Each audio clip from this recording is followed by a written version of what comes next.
instalação de um procedimento investigatório contra o jornalista Alexandre Garcia, que é uma lenda, que é uma biblioteca, que é um acervo ético do jornalismo brasileiro, porque ele disseminou fake news.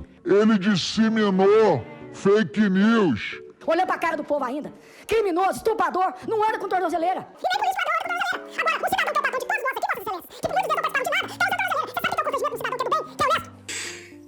Fala, seus mal diagramados, a semana que passou foi um combo de derrotas. Desta vez, por incrível que possa parecer, os perdedores não fomos nós da esquerda, tão acostumados com o derrotismo e a nossa eterna habitação na coitadolândia das redes sociais. Quem sofreu, e bastante, foram os patriotários não só do Brasil, como os argentinos. Com a posse de Milei no último domingo, os nossos hermanos deram início a uma fase muito conhecida por aqui, que é ter o país controlado por um completo panaca por 4 anos. E o deles é até mais alucinado e loser, do tipo que pede conselhos políticos para o espírito de um mastim napolitano morto e coloca a irmã como primeira-dama por ser um convicto virgem de 50 anos que nunca acariciou um mísero par de peitos macios. Aliás, esse vínculo com a irmã já é um indício de que o governo dele será um grande estelionato. Para colocá-la não só nessa posição, como também na Secretaria da Presidência, Milei revogou a lei anti-nepotismo criada no governo Maurício Macri.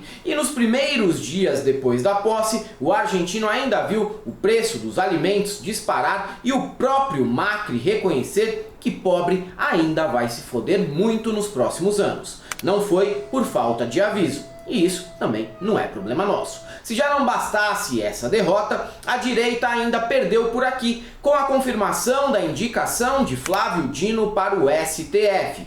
Apesar de toda a campanha contrária liderada por políticos e pastores, ele foi aprovado para o cargo, o que deixa as flopadas manifestações do último fim de semana contra o nome de Dino ainda mais cômicas. E nesta semana tivemos ainda Sérgio Moro reaparece para confirmar que mesmo prestes a ser cassado no Senado, continua muito burro. Renato Craquiani se enrola com esquema envolvendo o tráfico de drogas e Dilma Rousseff usa toda a passivo-agressividade mineira para debochar de Olavete em voo. Tudo isso e muito mais você vê agora no Piores Vídeos da Semana.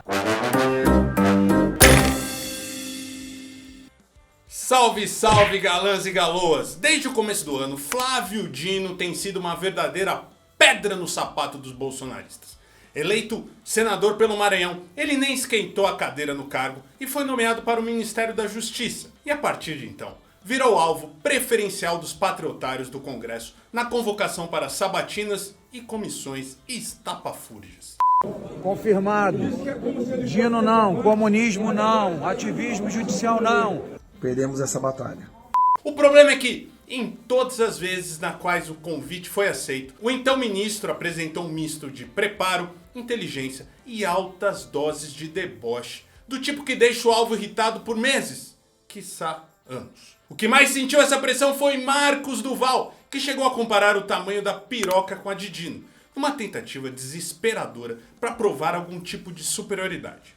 No fim, falhou e só arranjou a alcunha de manja-rola. Outros também passaram muito atestado por terem sofrido com as tiradas hilárias de Dino, como Nicole, Girão, Moro, Magno Malte e Flávio Bolsonaro. Não à toa que na sabatina para indicação ao STF, muitos senadores agradeceram o futuro ministro por ter sido mais sereno e não ter aloprado tanto eles desta vez. Um sinal claríssimo de que temem mais as palavras de Dino do que Vitor Belfort teme Chris Weidmann ou Bambam teme Popó. A compilação de trechos da sabatina que veremos a seguir é um show de ignorância que comprova o quanto o bolsonarismo é despreparado e a Lucy Crazy. Girão reclama que a sabatina aconteceu dia 13, número de urna do PT.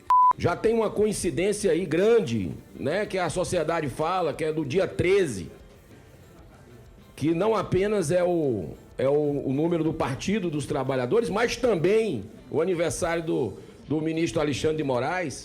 Mike da SWAT contou a fanfic de que conversou com muita gente pelo mundo e sabe que Dino só foi indicado porque incomodava petistas. Foi indicado pelo PT para o STF porque o PT, eu levantei isso com pessoas do partido, não estavam querendo mais a sua presença como ministro da Justiça. E seria um alívio a saída do senhor do ministério. E Magno Malte, bom, eu não vou mentir dizendo que eu entendi o que ele pretende sinalizar quando abre a boca, né? E começa a exalar nato nobilis pelo recinto. Tirem suas próprias conclusões. Porque nesse momento, uma sabatina é um TCC. É alguém que está sendo ouvido por uma banca para poder ser aprovado ou não. Por isso eu penso que determinadas questões eu até entendo, mas no grosso modo não. A sabatina não foi marcada apenas pelos vexames habituais desses 3 senadores. A disputa pelo posto de maior deficiente cognitivo da sessão foi acirradíssima e não podia deixar de ter a participação do futuro deseleito Sérgio Moro, que protagonizou bons momentos, devo ser honesto.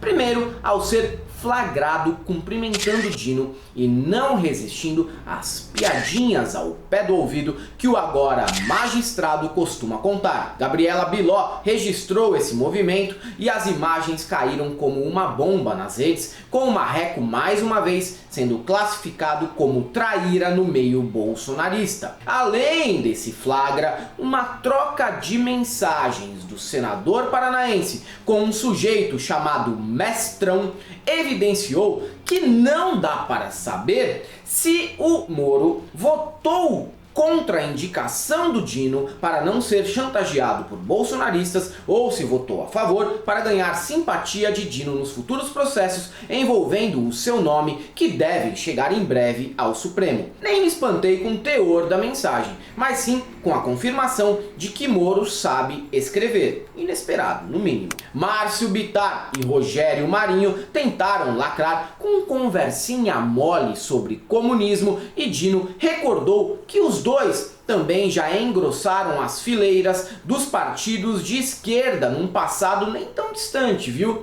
E essa é uma questão, senador, que ela é ideológica também. Ela é ideológica também. Eu, como senhor, eu já fui comunista, aos 17, 18 anos, de morar em Moscou, fazendo curso marxista, mas mudei. Senador Márcio. Vou terminar. Ao longo de décadas. Eu, como senhor, eu já fui comunista. O Clemenceau já dizia, né, o Georges Clemenceau, que quem tem a juventude e não é socialista não tem coração. Mas quem tem maturidade e não é conservador não tem cabeça. Eu acho que o senhor que está belicoso. Eu fiz uma alusão afetiva ao senhor e respeitosa, lembrando a memória do seu avô, porque eu lembro do nosso primeiro diálogo em 2007. De fato, o senhor tinha uma filiação partidária do nosso bloco. E por último tivemos o stand-up do Flávio Bolsonaro, alegando que a família dele não tem envolvimento com milícias. Eu desafio qualquer autoridade pública nesse Brasil a encontrar o nome Bolsonaro em uma investigação que exista, em qualquer lugar, em qualquer instância, nos últimos 523 anos, em que aparece Bolsonaro tendo envolvimento com milícia, sendo citado em escutas, de qualquer outra forma. O site da Intercept Brasil publicou no fim de semana reportagem com novas informações sobre o caso COAF e o esquema de rachadinha que supostamente funcionava no gabinete do então deputado estadual Flávio Bolsonaro.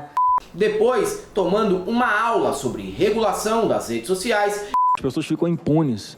As pessoas têm que ser investigadas e punidas na sua proporção. Não é a internet que faz isso, são pessoas que fazem isso. Ora, eu tenho outro sistema de crenças. Entre esperar uma criança ser violentada e para apurar o crime, eu prefiro prevenir para que a criança não seja violentada. E por último, sabe lá por quê? Confessando que Jair pensava em indicá-lo para o STF, o que o próprio Flávio, numa rara demonstração de sensatez, achou ser má ideia e sugeriu o nome de André Mendonça, que olhando agora em comparação, mesmo sendo terrivelmente evangélico e tendo cabelo implantado, parece uma escolha menos ruim. O então presidente Bolsonaro, quando na indicação do ministro André Mendonça, virou para mim e falou: Flávio, você não quer, o que você acha de você ser indicado para o Supremo Tribunal Federal, já que se discutia que a indicação fosse de um evangélico, como ele havia prometido na campanha eleitoral. Eu falei: presidente, apesar de eu ser advogado, o que eu sou é político, o que eu gosto de fazer é política. Indique o nome do André Mendonça. Presenciar essa aprovação de Dino para o STF tem um sabor agridoce. Por um lado, lamento a interrupção de uma promissora carreira política de um dos melhores nomes da esquerda na atualidade. Do outro, é engraçado para c... porque deixa uma galera completamente ensandecida e descompensada das ideias. Silas Malafaia desafinou 34 vezes, gravando vídeos contra Dino e mais uma vez fez jejum contra a aprovação. O que ele também já havia realizado contra a eleição de Lula. Não funcionou, né? Prova que Deus nem sequer liga para o Malafaia. Mais ou menos, o pastor terminou 2023 fininho e podendo vestir novamente aquela calça de tergal que estava esquecida no fundo do armário desde 1988. Fala, Matias, eu também tô precisando aí fazer um protocolo JH. O que é isso, meu Deus? Você não sabe o que é? Da Joyce Hasselman. Emagrece mesmo. A inteligência artificial está indo longe demais. Ah, é Photoshop? Não é Photoshop. É Photoshop?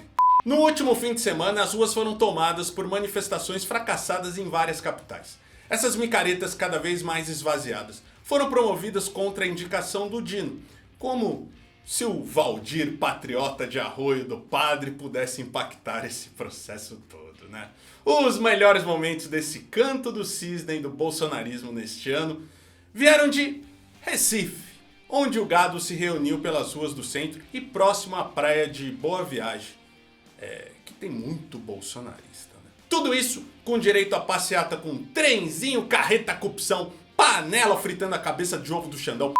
É, galera, olha o cabeça de ovo onde tá, olha, tá fritando, viu? Cos pobres de Ronaldo Fenômeno com barbinha no canto da boca e um lulista putaço, mandando o povo ir pra casa e parar de atrapalhar o trânsito, mesmo com todo mundo claramente em cima do calçadão. E os patriotários tá aqui, ó. Rapaz, perdeu!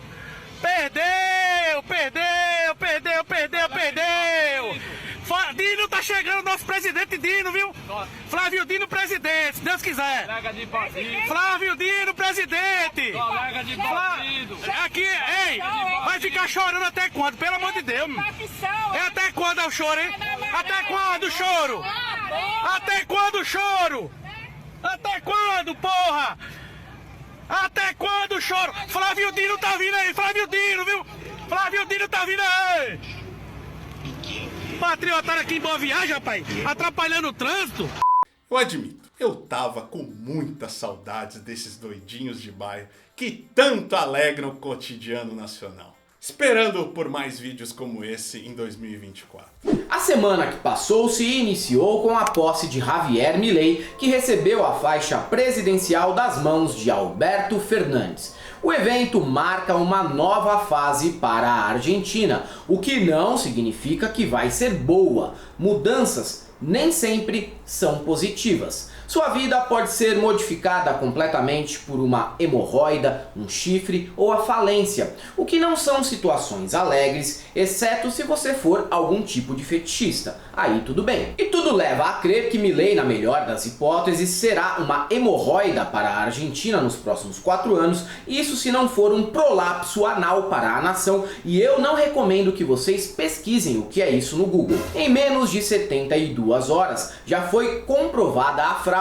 Milei, como era de se esperar, cometeu estelionato eleitoral e já se juntou à casta que tanto jurou combater. Pior que isso, revogou a lei antinepotismo promulgada no governo Macri e indicou a irmã não só para o cargo de secretária de governo, como para o papel de primeira-dama. Decisão perturbadoramente incestuosa. Só que isso, somado a receber conselhos do espírito de um mastim napolitano morto, seriam situações tranquilas em face do que ocorreu no dia seguinte à posse. Com uma canetada que derrubou os subsídios do governo anterior, a comida aumentou em até 180% nos mercados do país. E vai piorar. Maurício Macri, espécie de conselheiro do Paulinho Cogos idoso, avisou que a convulsão social deve se agravar nesse início de mandato e que não descarta que haja violência como resposta. Triste, mas acredito que o sofrimento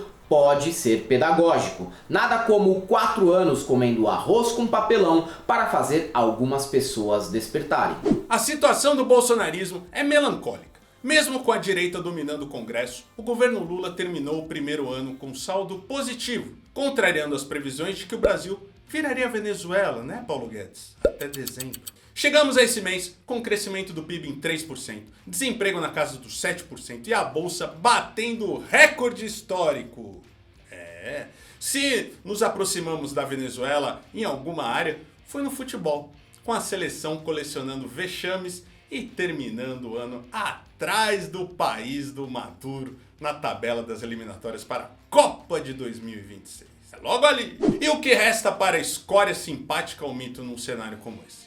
Basicamente, lacrar do TikTok com as pautas mais ridículas possíveis. E como fake news sobre banheiro unissex e doutrinação estão emboloradas, meio fora de moda, né?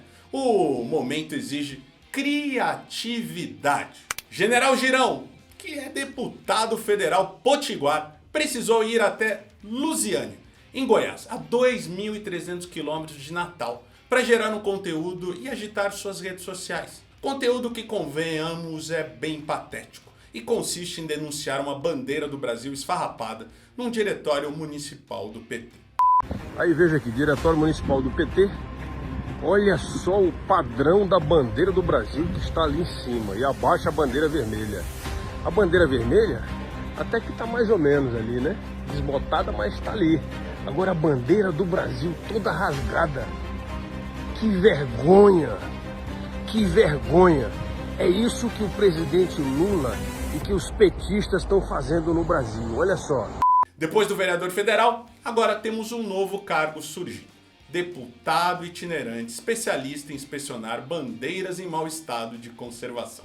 Uma história agitou o Brasil nos últimos dias. A Operação Hinsberg da Polícia Federal aponta que o influencer maromba Renato Cariani supostamente usaria sua empresa, a Anidrol, para ceder insumos para a fabricação de toneladas de crack e cocaína e ainda fraudar emissão de notas fiscais, colocando empresas como AstraZeneca no meio do rolo. A investigação ainda está em curso e até que seja condenado, Cariani é inocente. O que não me impede de apontar algumas hipocrisias e realizar chacotas e trocadilhos de baixa performance, como chamar o influenciador de Renato Craquiani. O ponto é que, agora que um famoso que se vende como empreendedor bem-sucedido se torna alvo de uma investigação com esse perfil e magnitude, cidadãos de bem defendem presunção de inocência, devido processo legal e trânsito em julgado. Uma semana antes, porém,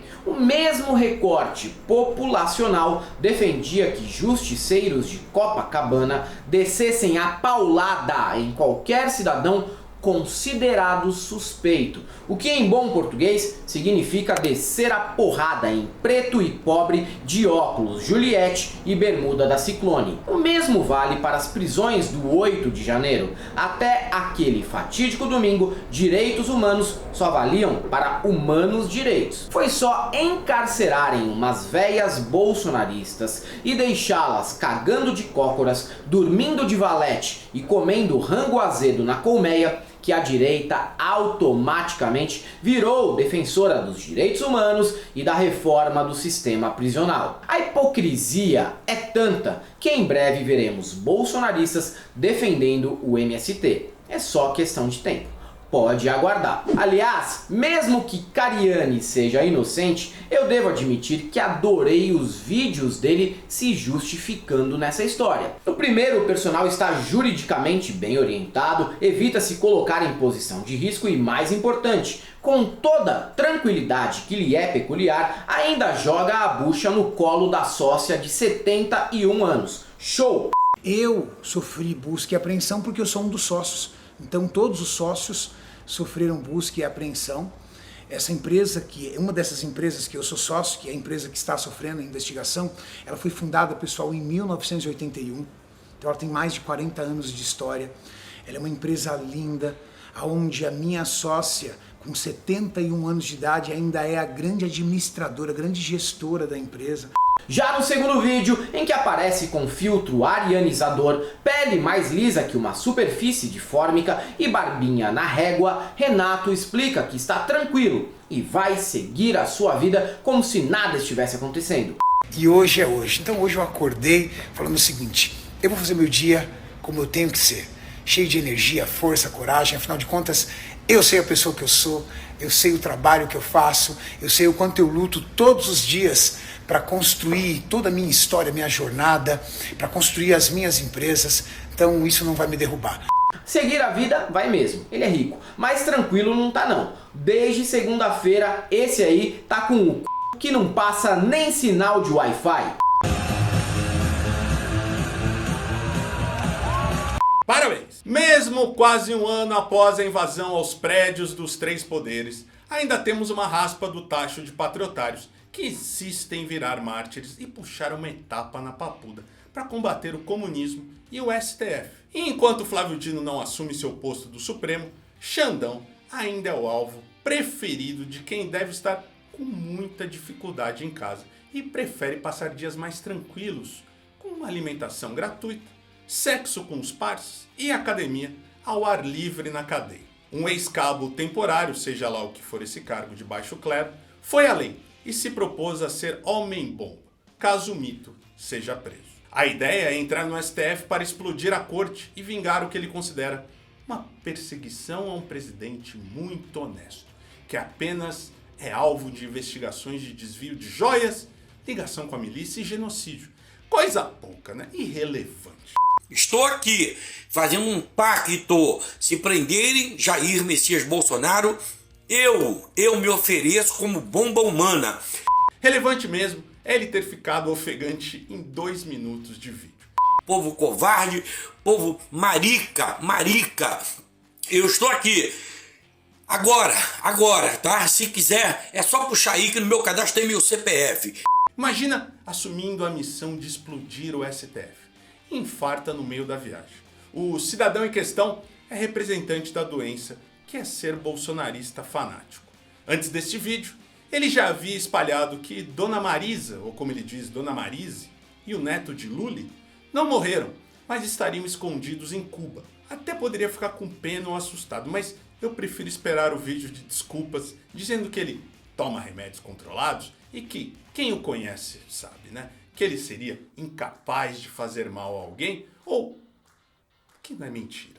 Lidar com o público, ser famoso, é um fardo que nem todos têm condições psicológicas e estômago para lidar. Principalmente quando se é político e, algumas vezes, você precisa ter paciência com pessoas que te abordam com provocações rasteiras. Dilma Rousseff encarou essa situação no dia 13 de dezembro. A presidente do Banco dos BRICS foi abordada por Renata Barreto, aquela economista do Brasil para lerdos que diz aprender história por meio de musicais da Broadway e recomendou a compra de dólares no início do ano, quando começava também o mandato do Lula. Desta vez, quis lacrar com a ex-presidenta, insinuando que ela estaria ostentando ao viajar de classe executiva, o que Dilma só rebate, apelando para a passivo-agressividade mineira ao explicar que é normal não sair por aí montada num jegue quando você preside um banco.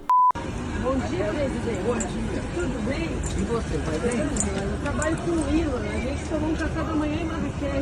Você trabalha de primeira classe. Lógico, claro, querida, eu sou presidente de banco, querida. Ou você acha que o presidente do banco viaja? Ou será que a Renata acredita que Marcelo Noronha, do Bradesco, se desloca pelo Brasil em ônibus semileito da aviação 1001, a Ana Botim, do Santander, cruza o mundo escondida no porão de um navio cargueiro e o Milton Malurri Filho, do Itaú, dirige um Renault Kwid manual por rodovia estadual quando precisa ir aos seus compromissos. Pela tosquice da pessoa em questão, não me surpreenderia que ela confirmasse essas hipóteses. Mas, apesar disso, sabemos que, antes de mais nada, uma pessoa assim é simplesmente dissimulada e sabe que o público que tem é até mais tonto que ela, por isso apela para ganhar likes com o conteúdo mais porco possível. E se você chegou até aqui, gosta do nosso conteúdo, do nosso canal, estamos aí à busca do 1 milhão de inscritos, se inscreva aqui no canal, deixa seu like, comenta nesse vídeo para ele chegar a mais pessoas,